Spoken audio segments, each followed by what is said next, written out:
Hello, everyone. Welcome to the 21 Hats podcast. I'm Lauren Feldman, your host. Every week, I sit down with three business owners to talk about the challenges they're facing. It's the kind of conversation you don't often hear in public. Our panelists address difficult topics like why their business isn't making as much money as they think it should, why their digital marketing isn't working, or why exactly they hired their brother-in-law. Owning a business can be a lonely and isolating pursuit, but at least you'll know that you're not the only one facing these issues. Got a question you'd like us to address? Send it to us and follow us on Twitter at 21_hats or on our website, 21hats.com. Let's meet the 21 Hats podcast team. With us this week are Karen Clark-Cole, who is CEO of Blink UX, a digital research and design firm based in Seattle. Jay Goltz, who has several businesses in Chicago, including a picture framing shop, Artist Frame Service, and Jason Home, a home furnishing store.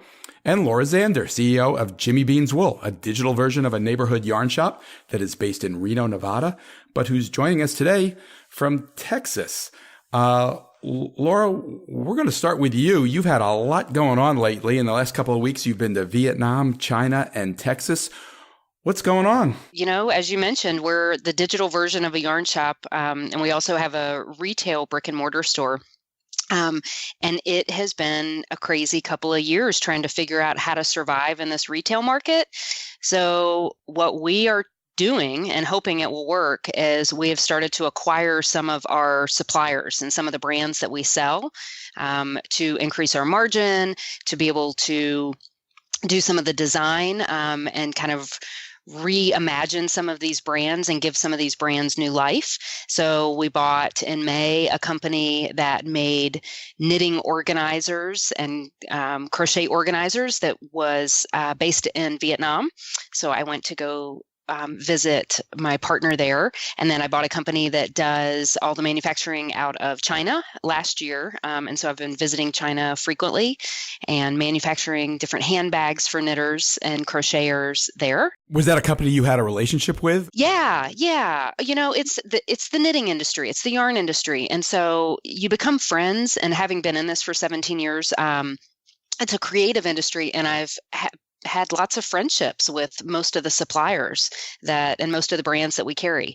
So when it came time for them to step down, like the bag company, she got a divorce. And so they had to close the business because it was her husband and her sister-in-law that owned it.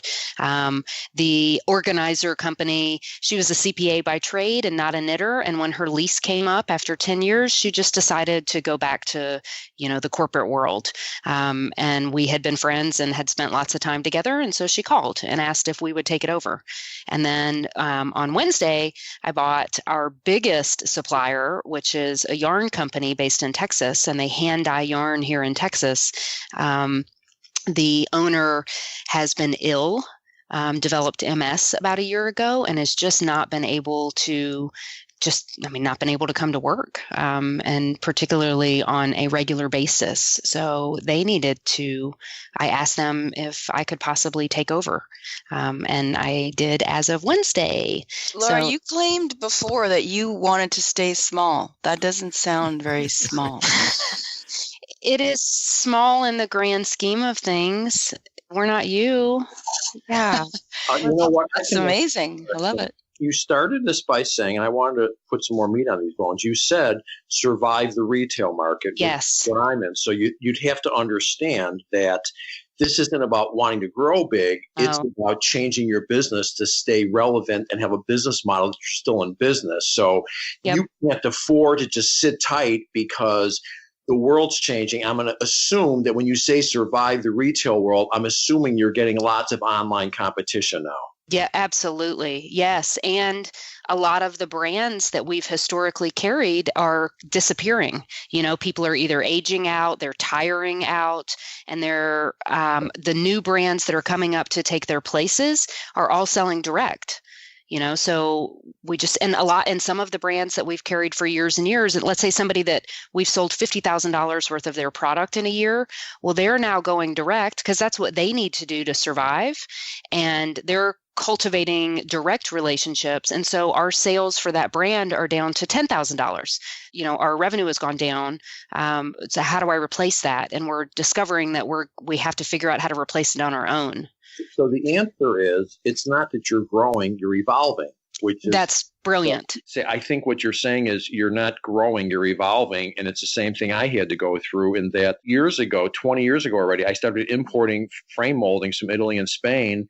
And now I have a wholesale business that sells to 1,000 frame shops around the country because I have access to stuff that they don't have.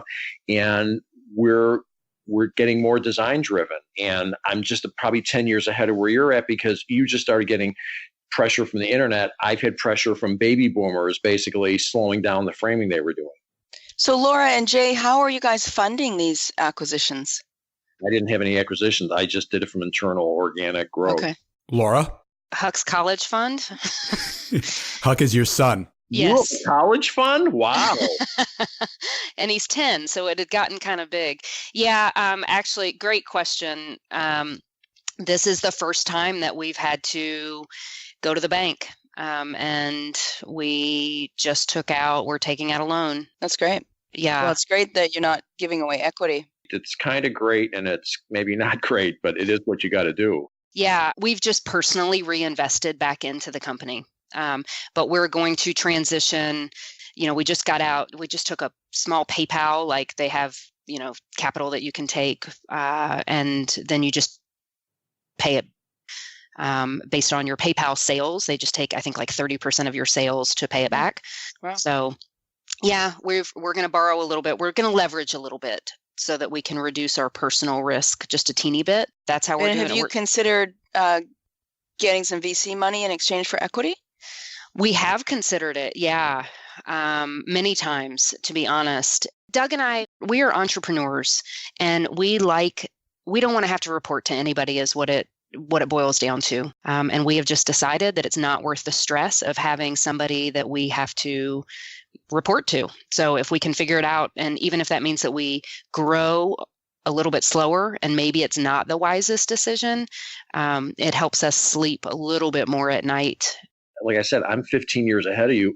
I figured out in my world, better to own a 10 or 15 or $20 million company and make plenty of money to buy a nice house and everything else you want than shoot to own 30% of a $100 million company and have a phone call on Thursday with some person you don't particularly like telling you what to do. It's like at some point you can make enough. This isn't about a lifestyle business either. You can make a fortune doing it the way you're doing and having everything you want and not have to answer to anybody. And I know that goes opposite of what everyone reads these days, but who needs to answer to somebody if you don't have to? Laura, tell us about the loan. It sounds like you chose PayPal, which I assume is kind of the alternative lender route rather than a traditional bank loan. What was the thinking there? Well, the thinking was timing. This transaction has been on an unpredictable path and I'm trying to figure out how to mince words a little bit. It has been so up and down and such a roller coaster. So we needed access to cash within 4 hours. And PayPal gave us access to cash within 4 hours. The bank loan's going to take 3 weeks. That's incredible. So they had made it very, very simple, very easy. I have mixed feelings about PayPal for sure, just based on our personal experience with them. Well, it has to be more expensive too, right? No, it is actually not. It's just that you don't have 5 years to pay it off. Every dollar that we take revenue, they take 30 cents of it until it's paid off. So what kind of interest are you paying? There is no interest. My understanding, Doug set it up, but what he said is I think it was a flat fee of like $1,500. That's what it cost us to borrow this money. Okay, but yeah, that $1,500 translates into, you could call that interest. It depends sure. on the size of. So what is $1,500? Is that on $100,000? Is that on $10,000? I mean, that's the big difference. It was six figures for sure, a multiple of six figures, but that's cheap money. It was very, very, very cheap money. What we'll do is spend the 2 weeks to get the line of credit through the bank reactivated and then just pay back the PayPal so that we have 3 years to pay it back instead of having it paid back in 9 months or whatever that would take. Just so people understand, a lot of these companies that say, oh, you don't have to bother with the hassle of the bank and this is easy and fast. Yeah, there's a reason they can do that. It's because people don't understand. They're paying 80% interest and it's hidden. They say, we'll give you $30,000 and you'll pay back $36,000 in 6 months. And people think that's 20% interest. No, it's 80% interest because they're only paying it back in 6 months and they're paying it down as it goes. So you have to multiply it double, twice, and that's why it's so easy and fast. So it's a very expensive borrowing, to say the least. So, Laura, you've spoken in the past about wanting to enjoy your lifestyle and having a son that you're raising and being concerned about the amount of time that you're putting in. You're now managing 3 acquisitions that you've made in the last less than a year, right? Yeah. How are you feeling about that? I am feeling like I am doing what we need to do so that hopefully in a year to 2 years, I can have the lifestyle to which I would like to become accustomed. Are you hoping to incorporate them into the culture of Jimmy Bean's World? Do you look at them as, their employees are just like the employees you have in Reno? And if so, how are you making that happen? Today is my second full day on the job. So we integrated our Slacks together. We're sharing photos of each other. We have a trade show coming up in 2 weeks. So I'm going to bring somebody from Madeline Tosh in Texas to the show to meet the team. And then we're going to start working on bringing people from Texas up to Reno once or twice a month, bringing people from from Reno down to Texas once or twice a month. And, we'll just do the best we can to integrate both technically and in person. So we're on Slack, so we've kind of combined our channels, and I've already yelled at the people here, and I put a little emoji chart. I'm like, okay, here are all the brands. Jimmy Bean's uses exclamation marks. Della Q uses hearts. Namaste uses a flower, and Madeline Tosh uses a rainbow. And, we'll just kind of start to learn digitally how we talk to each other so that we understand the tones that we're all using. Karen, you've done a lot of acquisitions yourself. What are you thinking as you listen to Laura? I think it's great. I love that she's not giving away equity.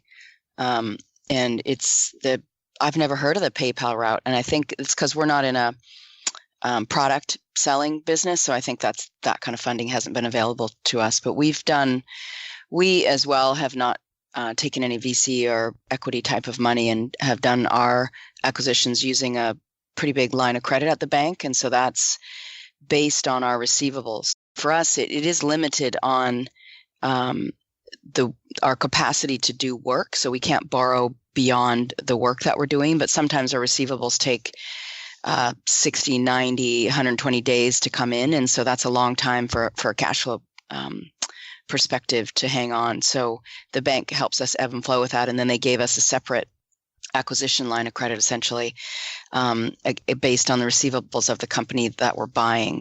I mean, my credit line is based upon receivables and inventory. And generally, from what I see, they usually will give you maybe 75 cents on the dollar for receivables. And the bank hates inventory, so they might give you 25 cents on the dollar for inventory. Karen, how has it gone for you in terms of integrating the operations you've acquired into Blink?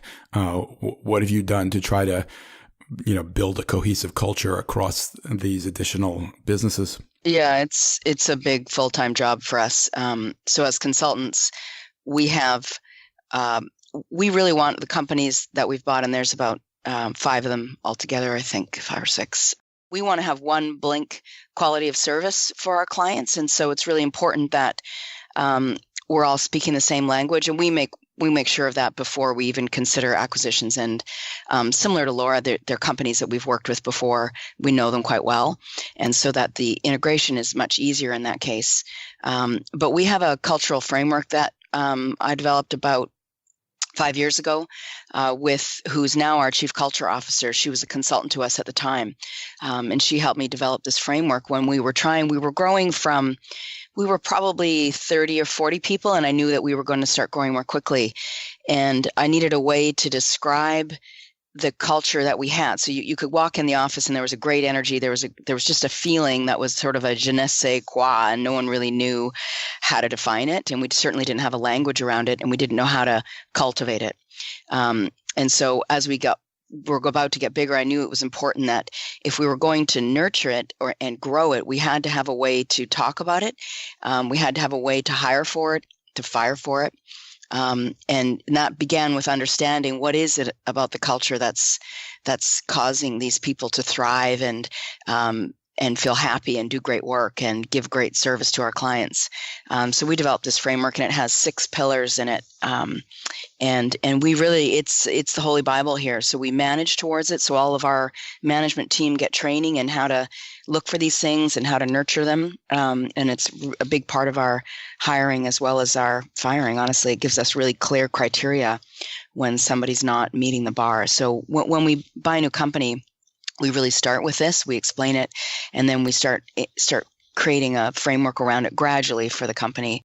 If I'm not mistaken, Karen, you've been buying companies that are based in the U.S., where I'm guessing everybody speaks English. Laura, what's it like buying a company in Vietnam or China? Is the language issue a problem?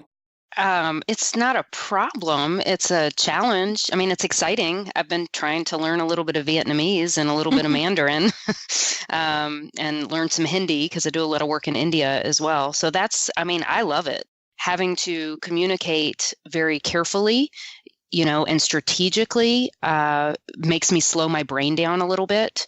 And and actually, when it comes to even product development, what I've discovered is not being able to communicate as quickly and as easily in one language forces me to use other senses, so I have to describe things with my hands and with, it's really forcing more creativity, which I think has been phenomenal. Can we assume that these companies you bought, that you were the best buyer because there was a synergy there and you were already using it and it was worth more to you than to other people, and that perhaps if you wouldn't have bought it, they might have had a hard time finding another buyer for it? Because that's exactly what I did I bought a company that makes acrylic frames, and I bought it from a guy that was basically closing up his business, but we were selling a lot of it, and it worked. Is that the case in your case? 100%. That is a very accurate assumption. You did not make an ass out of you or me. Laura, you bought a manufacturing company in China. What impact are the tariffs having on you? Oh, they're lovely. They are just great. I am lucky enough that we knew that the tariffs were going to be on the horizon, so I was able to price to the tariffs and incorporate that. That said, I was not planning to wholesale the products and didn't wholesale them for a year or so for many reasons. One was just mitigating risk. Like I didn't know how to do manufacturing. So I didn't want to spread this stuff out too far until I understood quality control, until I understood that the products would be good. And then secondly, I didn't know how to do it. Did they approach you, or did you sense there was a problem and go to them? With the company in China, they approached me about 3 or 4 years ago when they closed the business. About 2 years ago or last year, we had made a hire. Our general manager is absolutely phenomenal. And so I finally had a team and so I texted the previous owner and was like, hey, I know you don't have any inventory. I know that you don't even have a website anymore, but could I buy this name and could I buy it from you? And so we went from there. And then the small company that is doing the manufacturing in Vietnam, she approached me and said that she was done. And then this yarn company, I approached them. I knew that things were tough for them personally and professionally. So I just said, hey, could we take over? Like, we would love the opportunity. It's the largest and best known hand-dyed company in the US for sure, if not in the world. But just hadn't been given enough attention in the last year or so due to kind of what was happening personally. So I have a team right now that I've never had before that's able to give it the attention it needs. You've just completed all these purchases. You're still kind of absorbing them, it sounds like. What's the vision? Where do you see this going in 3, 4, or 5 years? the knitting industry, the yarn industry, and as Jay said, a lot of the retail industries are becoming fragmented. And I want to use these companies to do what I can to drive knitting into the forefront of people's minds. I want to continue to make knitting, a household word. And, I told the staff here, I'm like, I want to be creative. I want to have fun. I want us to make things and play. That's what yarn merchandising is all about. It's all about playing. So if we can pay the bill, if we can play and we can also pay the bills and all have a nice life, then that just seems like a win. Amen.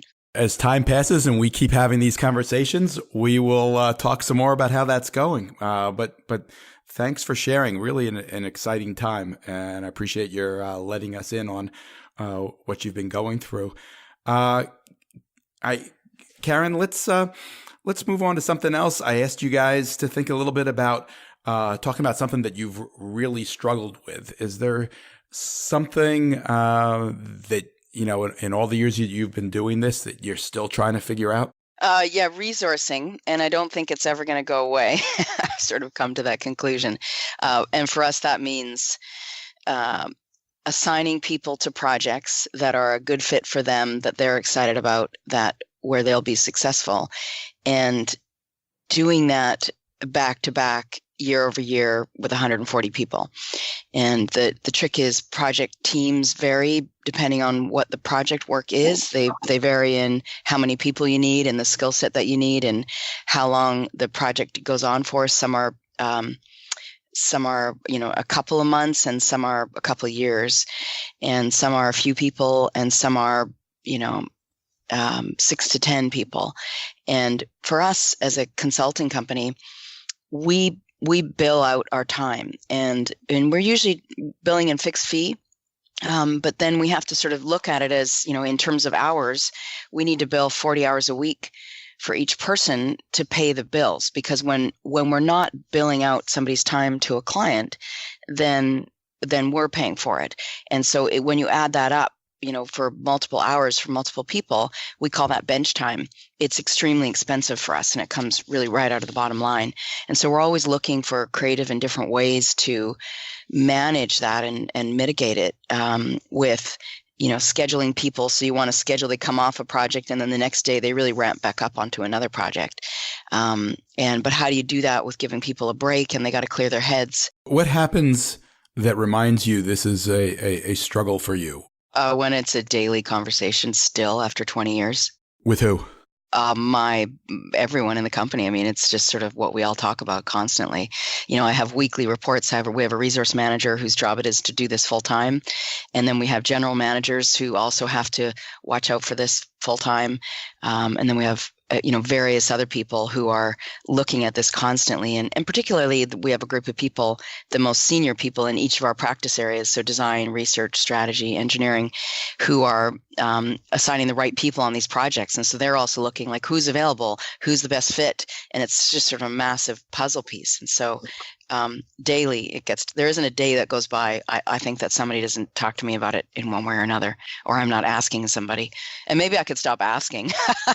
That might be a better way to do it. But then my CFO is telling me about the numbers. And so that all comes back to utilization. Jay, Laura, anybody got any advice? Yeah, I have to tell you, I'm in a custom thing, and I would ask the question, have you thought about trying to have some product where you could have some engineers tied up on it, and when you get busy, you can pull them off? Because I'm in a custom business, but I also got into making some stock stuff so that I could handle the flow of, I can pull people off of that when we get busy, and when we get slow, we can build inventory. That seems to be, you have no inventory to build. Yeah, I mean, we do have a couple of little products, but the trouble is our expertise is in designing products, not running and managing and maintaining them. And so all of a sudden, if we're in a selling product business, it's a different infrastructure that we need. And, we could invest the money to do that, I suppose, but it feels dangerous to me. We actually have a little product that we spun out into a separate company to not put a big liability on our consulting side that we know how to do so well. How about you, Jay? What are you struggling with? On some level, I'm probably struggling with, my average person's been here 10 and a half years, but I've got people here for 25 years. And I'm at the stage now where I'm kind of hands off and everybody is doing their own thing. Like last week, where's so-and-so? Oh, they're in China. Honest to God, they went to China. You think somebody would have mentioned to me we were sending somebody to China to do buying? It's not a big deal, but I'm struggling with a little bit of, the good news is I've got competent people that I give room to and they take care of business. But it would be nice if they told me some relevant things once in a while, like they're in China. Well, Jay, I have the same problem. We do research all over the world, even though our clients are largely in the U.S. And there'll be a whole team doing like on the ground field research in India. And I sort of found out about it in the back channels. I'm like, oh my God, like, can't you just tell me for fun so I can enjoy all this? Yeah, I'll tell you, I'm very careful not to make a big deal because, like, you can't have your cake and eat it too. Like, I've given them room, I've given them the feeling that it's basically their job, their company, and they treat it like it's their own. And I totally appreciate and respect that. So I don't want to start going, hey, you should have told me about that. So I'm just trying to find a reporting structure or some structure that it's that, I'm in the loop enough. So what did you do when you found out someone was in China? My first reaction was to call the person and go, what the hell? You couldn't tell me? And I didn't. I got to tell you, I didn't. I let it slide. And I was talking to my production manager about a month ago, and he's been with me for 24 years. And I said, Dale, the reality is I'm 75% entrepreneur and 25% manager. And he goes, no, you're not. You're 100% entrepreneur and you're a mentor. And he's right. I don't get into the management stuff. What I should do is simply make sure I discipline myself, which isn't a good word for me, every Friday to sit down with the person for 10 minutes to do it. That's all I would need to do. But I haven't done that. So this is on me. What I'm going to do is I'm going to make sure that once a week I get a 10-minute with them and find out what's going on and play manager. We have one big office and then several smaller ones, but whenever I'm in the kitchen, I always make sure to ask whoever I see what they're working on and to tell me a little bit about it. And that the insight I get from that alone, and it takes like 2 to 5 minutes, is phenomenal for me. It gives me such a great different perspective on the company. It's really awesome. Are you sure you haven't just taught everybody to avoid you in the kitchen? Part of my problem is I've got a production facility that's 15 minutes from here, so I'm not in the same building with a lot of these people, and that's a problem. And if we were, I probably would have found out about it. He would have said something to me when he ran into me in the kitchen, but we're not in the same kitchen.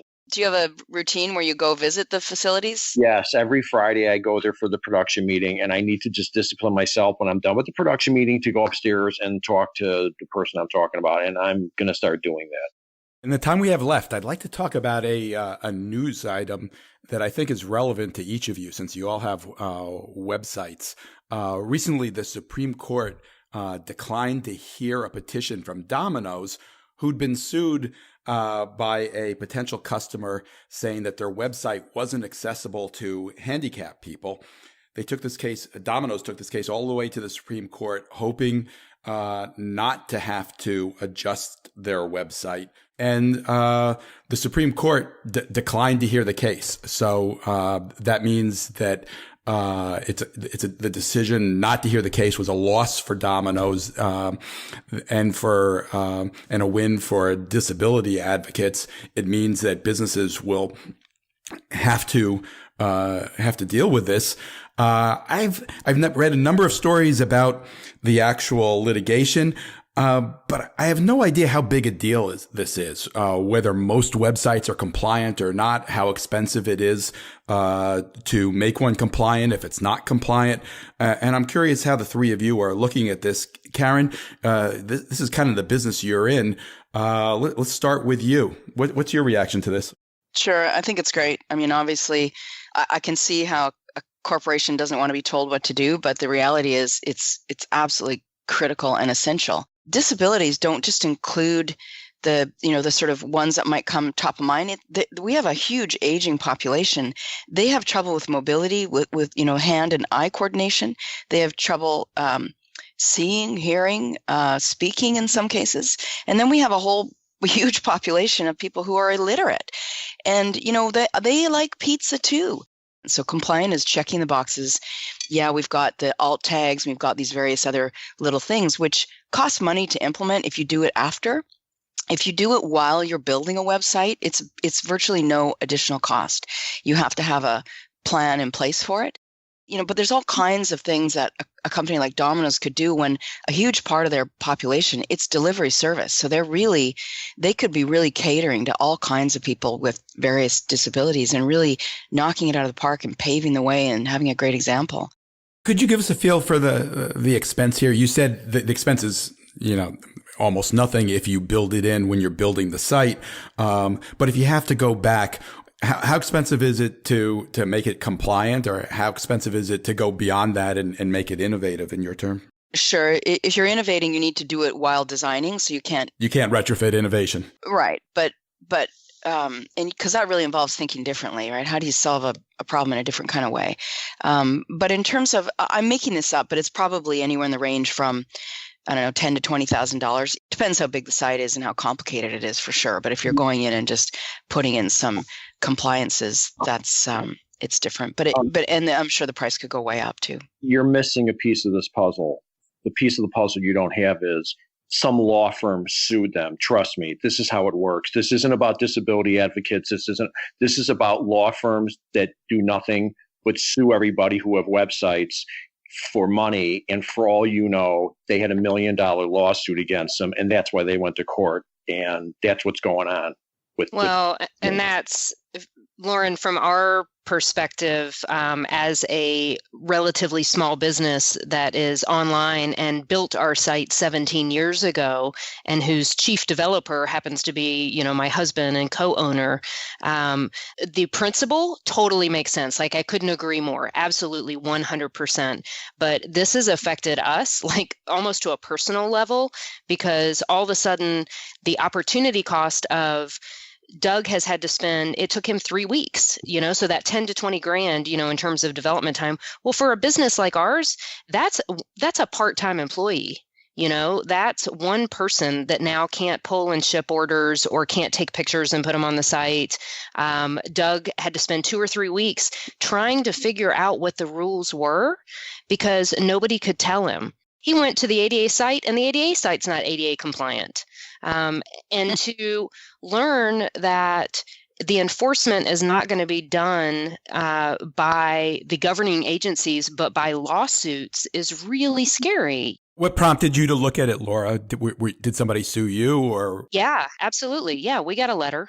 We got a letter from somebody, and we're a business that's just that size, that is visible. I mean, all we need are 10 people to sue us and have to pay 5 or 10 grand each time just in legal fees just to defend ourselves. That's a showstopper for us. Did Doug get you where you need to be? He got us where we need to be, but if you think about kind of the opportunity cost of those weeks that he could have spent trying to help us build the business. And again, I'm not arguing. I mean, the principle, it totally makes sense. It would just be really great if we maybe had 9 months, or a year to be able to come to compliance, and that the government or somebody else would make sure that we were compliant, as opposed to having to defend ourselves through the legal system and just not having any time. And to Jay's point too, it's sort of sad to think that somebody's running a business on looking for these things and suing people. Absolutely. I mean, we've got sued so many times for different things like this, that we don't get to build the business. We just are playing defense constantly. So did you settle the lawsuit, Laura? No, we didn't settle it. I mean, we just got compliant. Doug worked 20 hours a day. How long ago was this? Maybe 2 months ago, 3 months ago. I'm not so sure that you're done with that. I'm sure we're not. You're going to get a letter in the mail, and that's how it works. I don't think they just did it to be nice. They're going to sue you. Where do you stand, Jay? Has this been an issue for you? No, I actually know a decent amount about this. Most of these lawsuits are coming out of New York and Florida, and there's law firms. This is their new cash cow, and they're going after everybody that they can think of that has a website, and then they settle. So did you become compliant? Did you get sued and have to adjust? Yeah, but it's frustrating because the government should be regulating this, and they should put standards out there. The problem is, from what I understand, the government hasn't taken really a stand on where they stand with this whole thing with the eight. So there's no rules out there. So all of us are out there doing what we think is right, don't even know about it. And then you get sued, and to Laura's point, there isn't even somewhere you can go that tells you exactly how to do it. It's a gray area. I think I just heard 2 business owners ask for more regulation. Did I hear that right? Yeah. Yes. I was just thinking that sounds like a great line of business is to provide a site that actually will check it for you and help you and give some consulting. I'm like, right. It's an opportunity. If you spend $3,000 to a site like that will go help you do it, then pay it to a law firm who's not doing anything except suing you. Absolutely. We want to make sure, and that's our client base as well. And it's just the right thing to do. And we will do the work. Just tell us what the work is. And on that note, thank you all for another week of the 21 Hats podcast. We will rejoin this conversation soon. Thank you. Thank you. Thanks for listening, everybody. This episode was produced by Jess Thuberon, founder of Blank Word Productions. Remember, if you liked what you heard, tell your friends, tell your enemies, subscribe, like us, and best of all, connect with us. Follow us on Twitter at 21_hats and visit us at 21hats.com. Let us know what questions or issues you'd like to hear our panel of fearless business owners address. See you next time.